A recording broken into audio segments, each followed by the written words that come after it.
Assalamualaikum warahmatullahi wabarakatuh. Kembali lagi dengan saya Septian Maulana, pengajar geografi di SMA Doa Bangsa. Nah, pada video-video sebelumnya kita telah menjelaskan materi di bab pertama, yaitu tentang pengetahuan dasar geografi, ruang lingkup geografi, objek geografi, serta aspek-aspek yang berkaitan dengan geografi. Nah, pada kesempatan kali ini saya akan menjelaskan materi yang kedua, yaitu tentang konsep-konsep esensial yang berkaitan dengan geografi serta contoh penerapannya. Oleh karena itu, mari kita simak video berikut ini. Oke, pada pertemuan kali ini kita akan membahas mengenai konsep-konsep dasar yang berkaitan dengan geografi.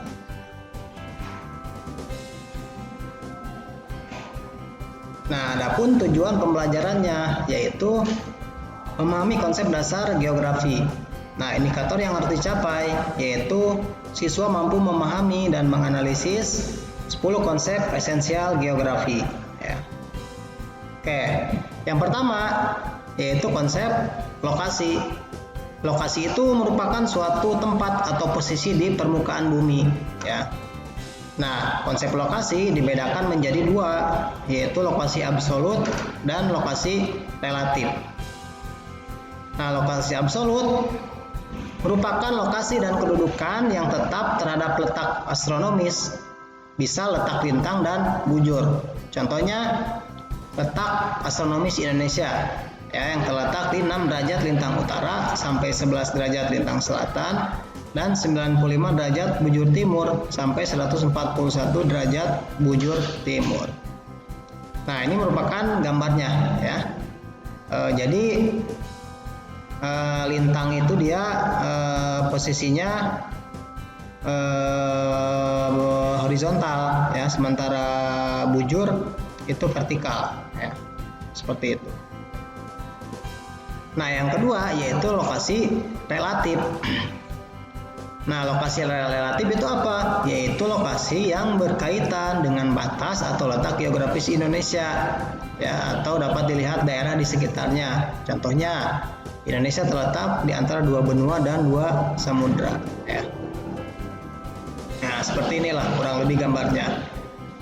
Nah, lalu contoh sederhananya merupakan kalau misalkan kalian dengan teman janjian misalkan di sekolah. Nah, ketika menelpon misalkan, "Nak, kamu ada di mana?" atau "Kamu sekarang di mana posisinya?" Nah, ya, atau lokasinya. "Saya lagi di sekolah." Nah, menunjukkan sekolah itu merupakan lokasi relatif. Karena di sekolah itu ada lokasi-lokasi yang lain ya, seperti misalkan ruang kelas, ya, kantin, lapangan. Nah, kalau misalkan menjawabnya seperti ini, "Saya ada di kantin." Nah, berarti itu sudah menunjukkan lokasi absolut ya, bukan relatif.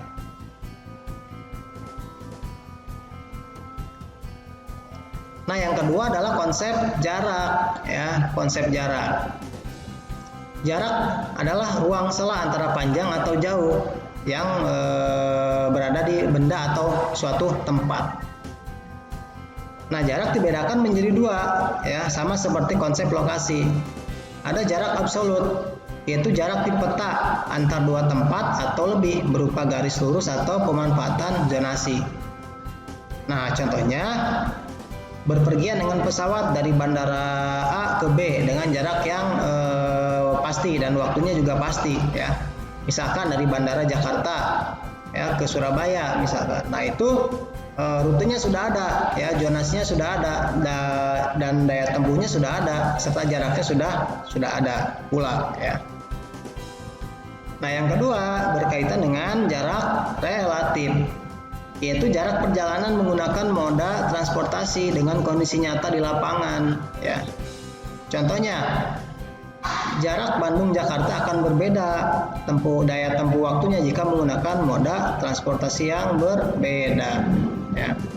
Misalkan dari Bandung ke Jakarta, kalau menggunakan transportasi KRL atau komuter lain itu akan berbeda ya jaraknya dengan menggunakan bus ya atau kendaraan pribadi seperti itu. Nah, yang ketiga adalah konsep keterjangkauan.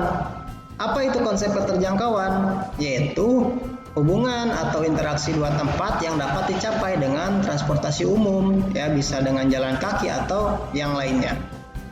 Nah, misalkan kereta api atau pesawat, ya. Contoh yang lainnya, keterjangkauan antara Bandung Balikpapan, misalkan menggunakan pesawat, ya. Atau misalkan kota B penghasil kain dan desa A penghasil beras, ya, menggunakan transportasi, jadi saling mengirim barang, ya, entah itu bisa jalan raya atau jalan yang lainnya, ya, seperti itu.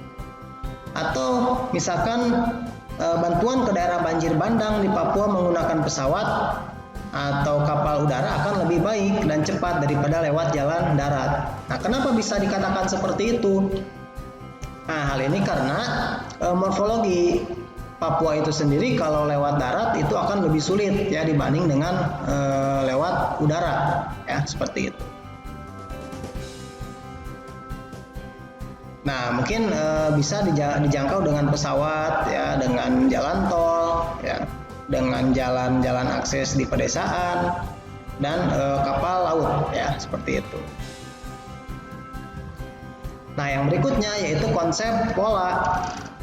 Pola berkaitan dengan bentuk, susunan, serta persebaran fenomena keruangan di permukaan bumi akibat adanya interaksi dengan lingkungan atau alam dengan alam. Ya. Fenomena yang biasa terjadi adalah aliran sungai, contohnya sebaran vegetasi, ya, jenis formasi batuan, tanah, dan yang lainnya. Nah, misalkan contohnya, pola pemukiman di pegunungan biasanya menyebar, sedangkan pola pemukiman di sekitar pesisir yaitu memanjang mengikuti garis pantai. Nah, itu merupakan pola-pola yang berbeda ya, atau susunan-susunan sebaran yang berbeda. Ya. Nah, ini merupakan contoh-contoh gambar dari konsep pola ya. Nah, jadi kalau misalkan di pegunungan itu menyebar ya, biasanya mendekati dengan sumber-sumber air ya, seperti itu. Nah, yang berikutnya, yang kelima, yaitu konsep morfologi, yaitu menjelaskan tentang bentuk muka bumi akibat proses alami dan tindakan manusia. Jadi, oleh karena itu, konsep morfologi memudahkan kita dalam mengetahui potensi suatu wilayah, ya, potensi lahan suatu wilayah. Nah, misalkan morfologi rupa bumi, ya, di gambar pertama. Nah, yang kedua, misalkan morfologi dataran rendah, itu biasanya dataran rendah ditanami misalkan tanaman padi ya, khasnya. Nah, dataran tinggi, morfologi dataran tinggi biasanya ditanami pohon-pohon yang khas seperti kebun teh, ya, kopi dan sebagainya. Nah, yang keenam yaitu konsep aglomerasi. Nah, konsep ini merupakan mengacu pada kecenderungan pengelompokan fenomena atau objek pada suatu wilayah di permukaan bumi ya. Nah, misalkan ini bisa kita tebak ya, ini merupakan aglomerasi dari kawasan-kawasan industri ya. Nah, contohnya yang pertama, penduduk di perkotaan cenderung mengelompok daripada di pedesaan ya, seperti kelompok-kelompok elit ya, perumahan elit. Nah, itu ya cenderung berkelompok. Yang kedua, kawasan industri di Jababeka misalkan ya, di Bekasi, di Cikarang, di Karawang, itu cenderung berada di pusat-pusat kota besar ya. Jadi mengelompok di sekitar sana. Nah, berikutnya adalah kawasan pemukiman kumuh biasanya mengelompok ya. Nah, ini yang biasanya kita lihat di bantaran-bantaran sungai. Jadi kelompok atau pemukiman kumuh biasanya dia mengelompok ya, seperti itu. Nah, yang berikutnya yang ketujuh yaitu konsep interaksi dan interdependensi. Nah, apa itu konsep interaksi? Yaitu konsep yang saling berkaitan dan berhubungan antara timbal balik setiap wilayah di permukaan bumi. Ya, misalnya ketergantungan antara desa dan kota perihal sumber daya alam ya, atau ketersediaan sumber daya alam. Nah, misalkan di gambar pertama, interaksi antar pedagang dan pembeli. Nah, kalau misalkan kita analisis sederhana bahwa barang-barang yang ada di pasar itu dari desa ya. Seperti misalkan tomat, cabai, itu merupakan barang-barang yang ada di desa, biasanya diantar ke kota. Nah, di sanalah terjadi interaksi antara pedagang dan pembeli. Nah, yang kedua misalkan juga sama ya gambarnya tentang sumber daya alam. Pangan yang berada di desa dikirim ke kota, sedangkan kota biasanya mengirim barang berupa teknologi ke desa. Nah, jadi di situ ada konsep interaksi ya, yang saling terkait. Nah, konsep 8 yaitu diferensiasi area atau yang kita sebut perbedaan wilayah ya. Nah, konsep ini mengacu antara perpaduan antar wilayah yang menghasilkan keunikan atau karakteristik yang khas pada suatu wilayah. Nah, bisa kita simak di gambar pertama itu merupakan kebun teh. Nah, di gambar kedua itu merupakan kebun kelapa. Nah, apa yang kita dapat simpulkan dari kedua gambar ini? Nah, yaitu kebun teh cenderung tumbuh di dataran tinggi, sedangkan kebun kelapa cenderung di pesisir atau berada di dataran rendah. Nah, ini merupakan konsep diferensiasi area atau perbedaan karakteristik wilayah ya. Nah, jarang kita temukan pohon kelapa berada di ketinggian misalkan 1.500 meter. Nah, itu jarang ya, karena tidak bisa tumbuh di situ. Atau kebun teh misalkan dekat pantai atau dekat pesisir. Nah, itu jarang ya dan tidak bisa tumbuh. Nah, makanya disebut konsep diferensiasi area ya. Nah, yang kesembilan yaitu konsep nilai kegunaan. Apa itu? Yaitu nilai kegunaan di muka bumi yang bersifat relatif dan tidak sama tergantung nilai kegunaan berdasarkan fungsinya.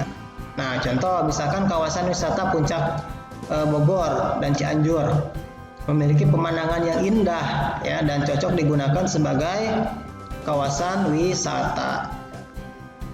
Nah, kurang lebih seperti ini gambarnya ya. Nah, kenapa nih memiliki nilai kegunaan? Karena kawasan puncak merupakan kawasan yang indah dan cocok digunakan sebagai kawasan wisata. Ya, jadi orang-orang di Jakarta, ya, orang-orang Bandung itu biasanya dia berlibur ke kawasan wisata puncak. Ya, jadi memiliki nilai kegunaan tersendiri sebagai kawasan wisata yang indah dan adem. Ya, seperti itu. Nah, konsep geografi yang terakhir yaitu konsep keterkaitan ruang. Apa itu? Yaitu konsep yang menunjukkan tingkat hubungan antar wilayah yang mendorong terjadinya hubungan sebab akibat ya. Nah, ini misalkan gambar banjir ya, banjir bandang. Kenapa bisa terjadi? Apakah ada keterkaitan antar ruang? Oke, kita simak ya. Nah, daerah hilir biasanya mengalami banjir akibat alih fungsi lahan di daerah hulu.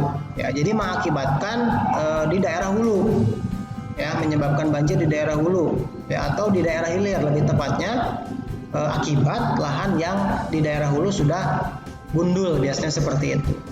Ya. Nah, yang kedua ini merupakan gambar erosi tanah, ya. Nah, tingkat erosi yang besar pada tanah menjadikan tanah tidak subur karena lapisan tanah yang hilang atau topsoilnya hilang. Jadi tanaman tidak akan tumbuh dengan subur ya akibat erosi yang besar seperti itu. Nah, itu merupakan 10 konsep dasar yang ada di geografi. Pada umumnya sebetulnya banyak ya, ada ahli-ahli itu ada yang memberikan 6 konsep, 8 konsep, atau bahkan lebih dari 10 konsep. Nah, yang kita gunakan adalah konsep geografi sesuai dengan Lokakarya Ikatan Geografi Indonesia yang dilaksanakan di Semarang pada tahun 1988. Ya, seperti itu. Oke, demikian materi yang saya sampaikan. Sampai ketemu lagi di materi-materi pembelajaran geografi berikutnya. Audio Jungle.